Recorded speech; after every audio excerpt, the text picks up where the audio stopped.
बिस्मिल्लाहिर्रहमानिर्रहीम। अस्सलामुअलैकुम नाजरीन, मैं हूं आपका मेज़बान मोहम्मद सलीम असर इंसारी एडवोकेट हाई कोर्ट और आप देख रहे हैं मेरा यूट्यूब चैनल इंसारी लॉ चैम्बर। पिछले एक माह से मैं आपसे दूर रहा हूं और मैंने अपनी नई वीडियो जो है लॉ के बारे में आपको इंट्रोड्यूस नहीं करवाई। आज मैं जो नया टॉपिक है मेरे लिए इस वीडियो में जो मैं आपको जिसके बारे में मैं आपको आगाही दूंगा वो पाकिस्तान का बर्निंग इशू है, वो है चेक। चेक को पहले आप समझें कि चेक होता क्या है। चेक की जो डेफिनेशन है फ्रेंच डिक्शनरी में वो ये बताई गई है कि अकाउंट होल्डर जो है वो एक ऐसा ऑर्डर या हुक्म बैंक को देता है कि मेरे ये चेक के बिहाफ पे आप जिसके नाम ये मैं चेक दे रहा हूँ उसको पेमेंट कर दें, उसको कैश दे दें। दूसरे लफ्ज़ों में उसके ऑर्डर की कंप्लाइंस बैंक करता है। अगर अकाउंट होल्डर चेक जारी करते वक्त बदनीति से उसमें अमाउंट ना हो और वो ऑर्डर जारी कर दे तो बैंक उस चेक को डिसऑनर करता है। डिसऑनर मीन्स आप कहेंगे कि उसकी इज्जत नहीं करता। वो दर हकीकत जब एक शख्स चेक कैश करवाने के लिए बैंक में जाता है किसी दूसरे शख्स के दिए हुए चेक को लेकर, तो वो जो चेक लेकर जाता है कैश करवाने के लिए एक्चुअली उसको डिसऑनर किया जाता है और उस अमाउंट के इवज जो अमाउंट उसको दी जो चेक पे लिखी होती है वो जब उसको नहीं मिलती तो दूसरे लफ्ज़ों में एक तो चेक डिसऑनर हुआ, चेक की इंसल्ट हुई, दूसरा वो जो चेक कैश करवाने गया था उसकी भी इंसल्ट हुई।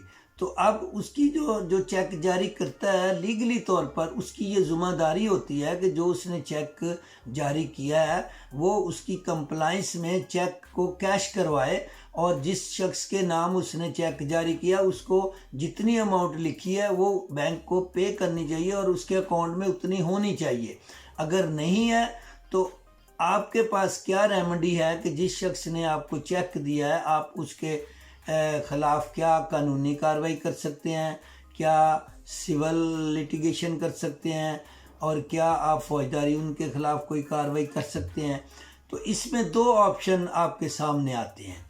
एक ये कि जो उसने चेक जारी किया और वो डिसऑनर हुआ चेक, आपको वहाँ उन्होंने डिसऑनर जब किया तो उस पर वो रीज़न लिख देते हैं कि जी उसमें इनसफिशेंट अमाउंट है या जो अकाउंट डॉर्मेंट है।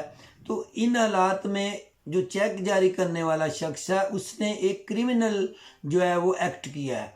तो उसमें जो पीपीसी के मुताबिक उस शख्स के खिलाफ 489F का जो है वो FIR दर्ज होती है और जो 489F ऑफेंस बनता है उसका मतलब ये नहीं होता कि वो पुलिस जो है आपको उसके इवज जो उसने अमाउंट चेक में लिख कर दी थी वो लेकर देगी, बल्कि उसने जो बदयांती से आपको चेक जारी किया है वो उस बदयांती की बुनियाद पर डिसऑनेस्टली जो उसने चेक दिया है और आपने उसको रकम दी थी उसके एवज उसने आपको चेक दिया, यानी चेक जो है कंसिडरेशन उसमें होनी चाहिए कि उसके इवज आपने उसको क्या दिया है जो उसने आपको चेक दिया है।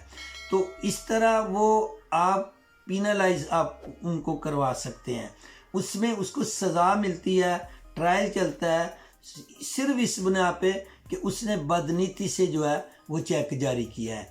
तो जब कोई शख्स चेक जारी करता है तो उसकी ये लाइबिलिटी बनती है कि वो उसका दिया हुआ चेक जो है बैंक से कैश होना चाहिए। अगर कैश नहीं होता तो जिस शख्स के नाम उसने चेक जारी किया है उसको इख्तियार है कि वो उसके ख़िलाफ़ FIR 489F की दर्ज करवाए ताकि उसकी जो बदयांती थी, जिस बदयांती की बुनियाद पर उसने चेक जारी किया था उसको उसकी सज़ा मिले और उसमें बाकायदा ट्रायल होता है अदालत में और वो साबित होता है कि भी इस शख्स ने वाक़तन जो है वो जानबूझकर चेक जारी किया जबकि इसके अकाउंट में रकम नहीं थी, तो उसको सज़ा होती है, जेल जाता है वो। तो ये एक। अब उसके पास दूसरी रेमेडी जो है, जिस शख्स को एक अकाउंट होल्डर ने चेक दिया है और वो डिसऑनर हुआ है, उस शख्स के पास अब दूसरी रेमेडी ये है कि वो सिविल अदालत में केस दायर करे। इसमें स्पेशल कोर्ट्स होती हैं जो आर्डर 37 हम उसको कहते हैं CPC में, सिविल प्रोसीजर कोड में। अगर कोई चेक डिसऑनर होता है तो उस रकम को लेने के लिए, उस चेक की बुनियाद पर रकम लेने के लिए जब आप कोर्ट में जाते हैं तो आर्डर 37 के तहत आप दावा दायर करते हैं और वो अदालत एडिशनल सेशन जज या डिस्ट्रिक्ट एंड सेशन जज के पास उसके इख्तियारात होते हैं। अगर तो आपके चेक की मालियत जो है वो 25,000 से कम है तो उसमें कोई कोर्ट फीस नहीं लगेगी, और अदरवाइज़ अगर 25,000 से ज़्यादा मालियत का चेक है तो 7.5% के हिसाब से आपको कोर्ट फीस लगाना पड़ेगी उसमें, और 2 लाख तक आप उसमें कोर्ट फीस लगाएंगे 7.5% के हिसाब से, तो वो 15,000 रुपया उसमें कोर्ट फीस बनती है।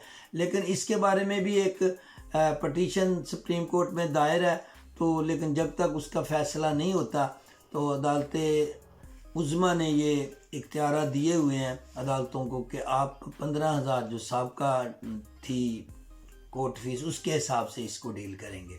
तो 2 लाख से ऊपर का जितने मालियत का भी चेक होगा उस पर आपने 15,000 की ही जो स्टार्ट में 7.5% 2 लाख तक है वही आपने कोर्ट फीस लगा के दावा दायर करना। और ये दावा जो है डिस्ट्रिक्ट एंड सेशन जज साहब की कोर्ट में दायर किया जाता है। ये समरी ट्रायल होता है और इसमें जो चेक की आपको वैल्यू है, जब जिस स्टेट के लिए चेक जारी किया गया हो उस स्टेट से लेके विदिन 6 मंथ तक आप उसको स्लिप लगवा सकते हैं, डिसऑनर स्लिप लगवा सकते। उसके बाद वो एक्सपायर हो जाता है, उसके बाद वो आपके काम का नहीं रहेगा।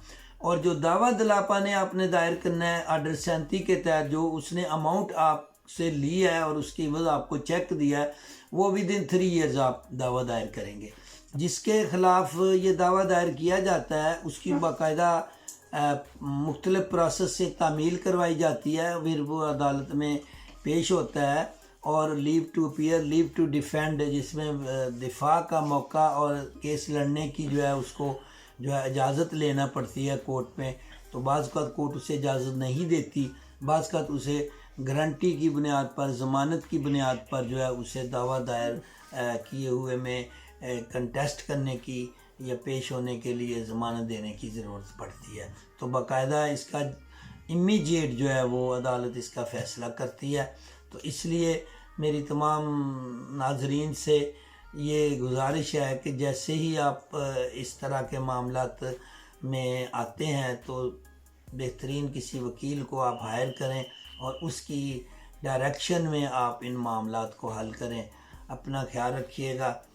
आप मेरे इस चैनल को सब्सक्राइब करें, लाइक करें और शेयर करें और कमेंट करें। शुक्रिया, थैंक यू वेरी मच।